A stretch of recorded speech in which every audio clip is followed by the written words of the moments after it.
শাশুড়িকে মা না বললে কি গুনাহ হবে? মহিলাদের নামাজরত অবস্থায় যদি আজান হয় তাহলে কি নামাজ পড়া চালু রাখা যাবে? গোসলখানা ও টয়লেট একসাথে থাকলে ওযু করলে হবে কিনা? নতুন করে বসবাস করার আগে মিলাদ পড়ানো জায়েজ কিনা? বাথরুমে কাপড় কাচার সময় বিসমিল্লাহ বলা যাবে কিনা? গর্ভকালীন কোন আমল করলে নরমাল ডেলিভারি হবে? আমি আমার মৃত পিতার নামে যাই সাদকা করি তার সওয়াব কি আমিও পাবো? গোসলের পরে ভেজা চুল গামছা দিয়ে বেঁধে নামাজ আদায় করলে কি নামাজ হবে? আমি একজনের কাছে শুনেছি এরকম করলে নামাজ হবে না, বিষয় কিছু বলেন। চেইনওয়ালা ঘড়ি পরে নামাজ পড়া কি নাজায়েজ? জানালে উপকৃত হব। আমার মেয়ের পেটে থাকা অবস্থায় মুখে একটি দাঁত উঠেছে, এটি কোনো ভালো লক্ষণ নাকি খারাপ লক্ষণ? স্বামীর হুকুম ছাড়া বাবার বাড়ি যাওয়া যাবে কিনা? নিকট আত্মীয় যারা সুদ খায় তাদের বাড়িতে বেড়াতে যাওয়া যাবে এবং খাওয়া দাওয়া করা যাবে? চলুন তাহলে আমরা প্রশ্নোত্তর আলোকিত ভবনে প্রবেশ করি। এরপরে কাজী ফাতেমা আপনি লিখেছেন, মহিলাদের নামাজরত অবস্থায় যদি আজান হয় তাহলে কি নামাজ পড়া চালু রাখা যাবে? যাবে, কোনো অসুবিধা নেই। আজান হওয়া হলে নামাজ বন্ধ করে ফেলতে হবে, কোনো কথা নেই।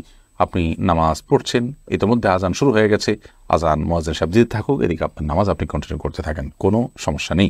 এরপর জেসমিন আক্তার আপনি লিখেছেন, গোসলখানা ও টয়লেট একসাথে থাকলে ওযু করলে হবে কিনা? বাসা যদি গোসলখানা এবং টয়লেট একসাথে থাকে সেক্ষেত্রে ভেতরে ওযু করলে ওযু হয়ে যাবে, কিন্তু উত্তম হলো কমোড এবং টিপের মাঝে কোনো পার্টিশন না থাকলে, আড়াল না থাকলে সেক্ষেত্রে বাইরে ওযু করবেন, এটা হলো উত্তম। কিন্তু যদি ভিতরে ওযু করেন তাতে ওযু হয়ে যাবে, কোনো অসুবিধা নেই ইনশাআল্লাহ। রোজা ইসলাম রানী আপনি লিখেছেন, নতুন করে বসবাস করার আগে মিলাদ পড়ানো জায়েজ কিনা? নতুন করে বসবাস করার আগে কোনো মিলাদ পড়াবেন না, এরকম কোনো নির্দেশ কোনো হাদিস আমাদেরকে দেয়নি। আপনি নতুন ঘরে ওঠার সময় বিসমিল্লাহ বলে আল্লাহর নাম নিয়ে উঠে যাবেন, এর জন্য আলাদা কোনো আনুষ্ঠানিকতা আপনাকে করতে হবে, কোনো বাধ্যবাধকতা নয়। হ্যাঁ, আশপাশের লোকজন বা এলাকার মানুষ কিংবা আত্মীয় স্বজনকে ডেকে আপনি দাওয়াত খাওয়াতে চান আপনার খুশি একটা উপলক্ষে, সেটা সম্পূর্ণ আপনার ব্যাপার, শরীরের কোনো বিশেষ নির্দেশ নাই। আর এর জন্য মিলাদের আয়োজন করতে হবে কোনো নির্দেশ ইসলাম আমাদেরকে করেনি। শিরিনা বেগম আপনি লিখেছেন, পুরুষের কি রূপার আংটি পড়তে পারবে? জি, পুরুষের রূপার আংটি পড়তে পারবে এবং এটি বিভিন্ন বর্ণনা দ্বারা সাব্যস্ত হয়েছে। এরপরে নুসরাত মাহি আপনি লিখেছেন, আমি আমার মৃত পিতার নামে যাই সাদকা করি তার সওয়াব কি আমিও পাবো? আপনার মৃত পিতার নামে যে সাদকা আপনি করবেন, আশা করা যায় আল্লাহ রাব্বুল আলামিন আপনাকেও এক্সট্রা হিসাবে তার সাদকার সওয়াব দিবেন, কারণ আপনি যেহেতু পরিশ্রম করেছেন, আপনি যেহেতু কষ্ট করেছেন, আল্লাহ রাব্বুল আলামিন সেজন্য আপনাকে বঞ্চিত করবেন না, কারণ আল্লাহ রাব্বুল আলামিন কাউকে তার পরিশ্রমকে পণ্ড বা ব্যর্থ হতে দেন না যতক্ষণ পর্যন্ত সেটি আল্লাহর সন্তোষের জন্য হবে এবং সঠিক নিয়মে হবে।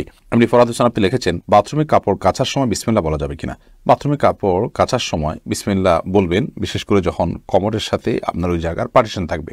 যদি পার্টিশন না থাকে তাহলে ওযুর সময় যেরকম মুখে বিসমিল্লাহ বলা নিষেধ, অনুচিত, মাকরুহ, ঠিক একইভাবে এখানেও মুখে বিসমিল্লাহ বলবেন না, মনে মনে বিসমিল্লাহ বলে কাপড় কাচবেন। মাই হামাদ আপনি লিখেছেন, গর্ভকালীন কোন আমল করলে নরমাল ডেলিভারি হবে? গর্ভকালীন সময় এরকম কোনো বিশেষ আমলের কথা কোরআন হাদিসে বলা হয়নি যে আমল করলে নরমাল ডেলিভারি হবে। তবে হ্যাঁ, গর্ভ যাতে নরমাল ভাবে হয়, অপারেশন করতে না হয়, সেজন্য আল্লাহর রহমতের কাছে আপনি সাধারণভাবে দোয়া করতে পারেন। আর দান এবং সাদাকা এটা মানুষকে কঠিন কোনো পরিস্থিতি থেকে উত্তরের পথ দেখায়, বিধায় এরকম পরিস্থিতিতে আপনি কিছু দান সাদাকা করতে পারেন এবং বিশেষভাবে ইস্তেগফার, দুরূদ সহ যে আমলগুলো বান্দার খুব কঠিন সিচুয়েশনে পড়লে আল্লাহ তাআলা তার জন্য বিষয়টিকে সহজ করেন, সে আমলগুলো আপনি বিশেষ করে করবেন, আল্লাহ তাআলার কাছে সাধারণভাবে দোয়া করতে থাকবেন। এছাড়া সুনির্দিষ্ট কোনো দোয়া বা আমল কোন হাদিস আমাদেরকে শেখায়নি যেটার মাধ্যমে নরমাল ডেলিভারি হবে। মিথিলা মলি আপনি লিখেছেন, রাস্তার পাশে কবরস্থান থাকলে নাপাক অবস্থায় গেলে কি গুনাহ হবে?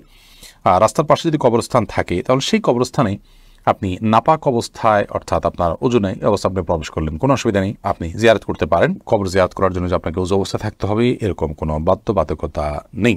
এক নিমিষে এই আইডি থেকে আপনি লিখেছেন, মেয়েদের পায়ে কি স্বর্ণের উপর পরা যাবে? যাবে, কোনো অসুবিধা নেই। মেয়েরা স্বর্ণ বা রূপা যে কোনোটি পড়তে পারে, তো সেক্ষেত্রে স্বর্ণের উপর পড়বেন না রূপার উপর পড়বেন সেটা আপনার বিষয়।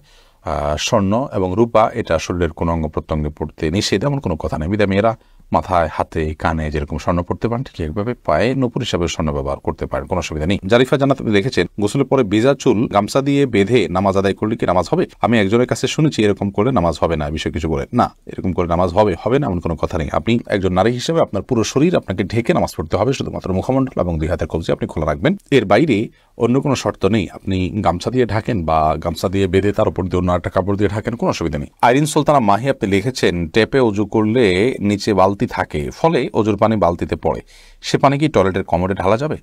ঢালা যাবে, কোনো অসুবিধা নেই, বরং ঢালাটাই উত্তম, বিশেষ করে কমোড পরিষ্কারের জন্য, টয়লেট পরিষ্কারের জন্য বা কোনো গাছ ইত্যাদি থাকলে সেগুলোর গোড়ায় পানি দেওয়ার জন্য, যে কোনো কাজে আমরা এই পানিটা ব্যবহার করাই উচিত। কারণ ওযুর যে পানিটা, এই ব্যবহৃত পানিটা এটা অন্য কাজে লাগানোটা কোরআন হাদিসের দৃষ্টিকোণ থেকে কোনো নিষিদ্ধ কিছু নয়, এটা নাপাক নয়।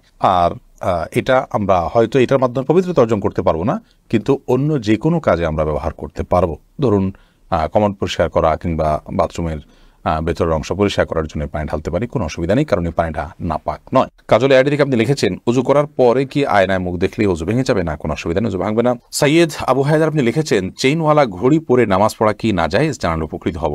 না, চেইনওয়ালা ঘড়ি পরে নামাজ পড়লে যেটা নাজায়েজ হবে এমন কোনো কথা নেই। আমির হামজা আপনি ইউটিউব চ্যানেলে আমাদের প্রশ্ন করেছেন, আমার মেয়ের পেটে থাকা অবস্থায় মুখে একটি দাঁত উঠেছে, এটি কোনো ভালো লক্ষণ নাকি খারাপ লক্ষণ? সন্তান গর্ভে থাকা অবস্থায় যদি মুখে দাঁত উঠে সেটা কোনো খারাপ বা ভালো লক্ষণ নয়। এটার ডাক্তারি কোনো ব্যাখ্যা আছে কিনা সে ব্যাখ্যা আপনি জানার চেষ্টা করবেন। এর বাইরে এটাকে অন্তত কুলক্ষণ মনে করার কোনো সুযোগ নেই, কারণ ইসলাম আসলে কোনো কুলক্ষণে বিশ্বাস করে না। এরপরে মার্জিয়া শেলি আপনি লিখেছেন নিকট আত্মীয় যারা সুদ খায় তাদের বাড়িতে বেড়াতে যাওয়া যাবে এবং খাওয়া দাওয়া করা যাবে। নিকটাত্মীয় যারা সুদের সাথে জড়িত তারা তো হারামের সাথে লিপ্ত, আল্লাহ তাআলা মাফ করুন। এই সুদের সাথে জড়িত হলে, হারামের সাথে যদি লিপ্ত থাকে, তাদের উপার্জন শুধুই হারাম হয়, তাহলে সেক্ষেত্রে তাদের বাড়িতে আপনি যেতে পারেন, কিন্তু তাদের খাওয়া দাওয়াটাকে কৌশল আপনি অ্যাভয়েড করবেন। আর যদি তাদের অন্য হালাল উপার্জন থাকে তাহলে সেক্ষেত্রে হালাল উপার্জন পরিমাণ বেশি থাকলে আপনি সেখানে খেতে পারেন। আর যদি হারাম উপার্জন পরিমাণ বেশি থাকে, হালাল উপার্জন পরিমাণ কম থাকে, তাহলে খাবেন না। আর যদি তিনি সুনির্দিষ্ট করে হালাল উপার্জন থেকেই দিয়েছেন আপনি জানেন, তাহলে সেক্ষেত্রে সেটা অবশ্যই খেতে পারেন। সাবির ইয়াসমিন জানাত আপনি লিখেছেন স্বামীর হুকুম ছাড়া বাবার বাড়ি যাওয়া যাবে কিনা? আপনি যেহেতু স্বামীর সংসারে থাকেন, অতএব তার সুবিধা অসুবিধা, তার প্রয়োজন ইত্যাদি বিষয় থাকতে পারে, সেই কারণে তাকে আপনি বলে যাবেন। কিন্তু স্বামী আপনাকে আপনার বাবার বাড়ি যাওয়া থেকে বঞ্চিত করে রাখবেন, যেতে দিবেন না, আটকে রাখবেন এবং তার খেয়াল খুশি মতো সে আপনাকে আপনার বাবা মার সাথে সাক্ষাৎ করা থেকে বিরত রাখবেন, সে অধিকার কিন্তু তার নাই। সেটা যদি তিনি করেন তাহলে তিনি অন্যায় করছেন। তবে হ্যাঁ, অবশ্যই আপনি চেইন অফ কমান্ড, একটি ফ্যামিলির পারস্পরিক যে বোঝাপড়া সেটা যেন ভালো তার জন্য আপনি বলে যাবেন, এবং এই বলে যাওয়ার মধ্যে ভদ্রতা, এই বলে যাওয়ার মধ্যে নিজেদের বোঝাপড়া যে আছে সেটির প্রমাণ হয়। বিধায় এটাকে দোষণীয় মনে করা যে আমি তাহলে কি বন্দী হয়ে গেলাম, এরকমটি মনে করার কোনো কারণ নেই। শরীফ শাহরি আপনি লিখেছেন অজু ছাড়া কি জিকির করা যাবে? যাবে, জিকির করার জন্য অজু করা শর্ত নয়। এমডি আবুল কালাম আপনি লিখেছেন মহর পরিশোধের আগে স্ত্রী যদি মারা যায় তখন স্বামী কিভাবে মহর পরিশোধ করবে? তার পক্ষ থেকে দান সদকা করে দিবেন, কিন্তু উচিত হলো জীবদ্দশাতেই মহর পরিশোধ করা। আয়েশা সিদ্দিকা আপনি ইসলাম প্রশ্নোত্তর পেজে প্রশ্ন করেছেন মহিলাদের জন্য সব জায়গায় নামাজের ব্যবস্থা থাকে না, অনেক সময় এই কারণে নামাজ কাজা হয়ে যায়, এই জন্য কি বাড়ি থেকে বের হওয়ার আগে অগ্রিম নামাজ পড়ে বের হতে পারবো? না,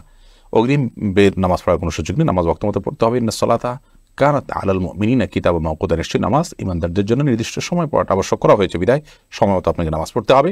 বাড়ি থেকে বের হওয়ার আগে আপনাকে অগ্রিম নামাজ পড়ার কোনো সুযোগ নেই। তবে হ্যাঁ, যেখানে যাচ্ছেন সেখানে নামাজের ব্যবস্থা যদি না থাকে আপনি ব্যবস্থা করে নেবেন, প্রয়োজনে রাস্তার এক পাশে দাঁড়িয়ে যাবেন, কোনো একটা ফাঁক ফোকর আপনি দাঁড়িয়ে যাবেন, কিন্তু আপনাকে অবশ্যই নামাজ পড়তে হবে সময় মতো। এরপরে কবির হোসেন আপনি লিখেছেন শাশুড়িকে মা না বললে কি গুনাহ হবে? যদি তিনি কষ্ট পান, শাশুড়িকে মা বললে তো গুনাহ হবে না, কারণ এটা তো আপনি গর্ভধারণকারিণী মা হিসাবে তাকে আপনি মা সম্বোধন করছেন, এটা সম্মানসূচকভাবে মা হিসাবে আপনি তাকে আখ্যায়িত করছেন। কারণ আপনি আপনার মায়ের নাম যেখানে সেখানে লিখতে হয় সেখানে শাশুড়ির নাম কোথাও লেখেন না, তার মানে আপনি তাকে আপনার গর্ভধারণকারিণী মা হিসাবে স্বীকৃতি দিচ্ছেন না, বিধায় তাকে মা বলাতে কোনো অসুবিধা নেই। বললে তিনি কষ্ট পান তাহলে সেক্ষেত্রে এরকম তো আর কথা নয়। যদি এরকম হয় তাহলে সেক্ষেত্রে আপনি বলবেন না। আপনি লিখেছেন প্রশ্নে শাশুড়িকে মা না বললে কি গুনাহ হবে? না বললে তো কোনো গুনাহ হবে না।